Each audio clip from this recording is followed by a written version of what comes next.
Imagine fighting a modern war, and suddenly your internet dies. Not slow Wi-Fi, not buffering, gone.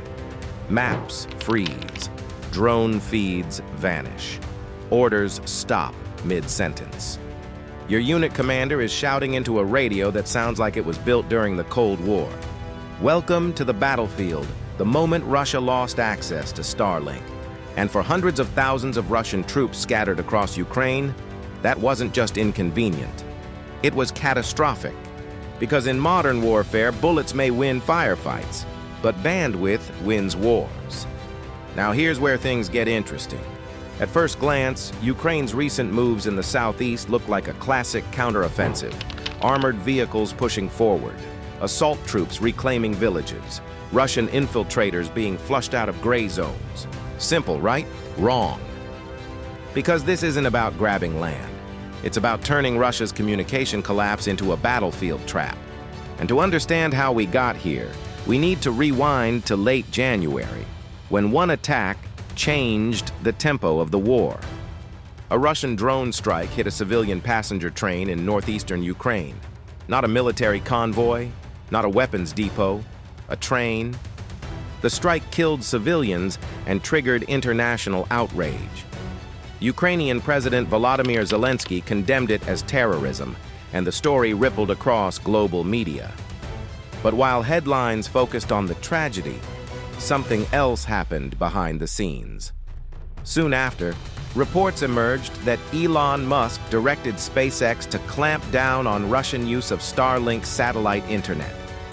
Ukrainian terminals stayed online. Russian-linked terminals flagged, blocked, or cut off.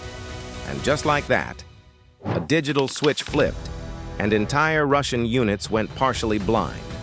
Some reportedly lost the majority of their internet-based communications almost overnight. Think about that.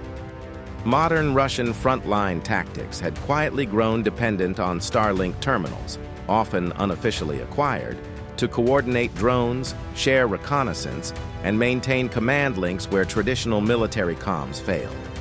Remove that network, and suddenly units don't know where friendly forces are. Drone operators can't relay live positions. Command posts struggle to synchronize assaults. Even worse, confusion spikes. Reports began surfacing of miscommunication, disorganized movements, and even friendly fire incidents as Russian troops struggled to identify who was where. On a battlefield packed with drones, artillery, and precision weapons. Losing coordination isn't a small problem, it's lethal.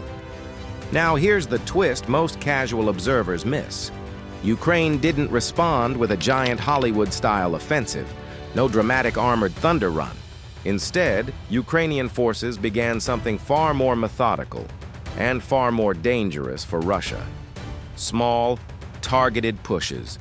Mechanized assault groups, supported by Western tanks and armored vehicles, moved into contested gray zones across Zaporizhzhia and Dnipropetrovsk, not racing deep into Russian territory, just cleaning, village by village, tree line by tree line, position by position.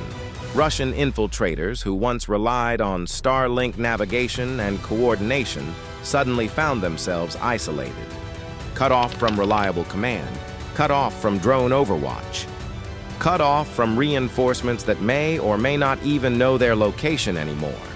Imagine being dropped into hostile terrain, and the GPS disappears. That's what many of these scattered Russian elements faced.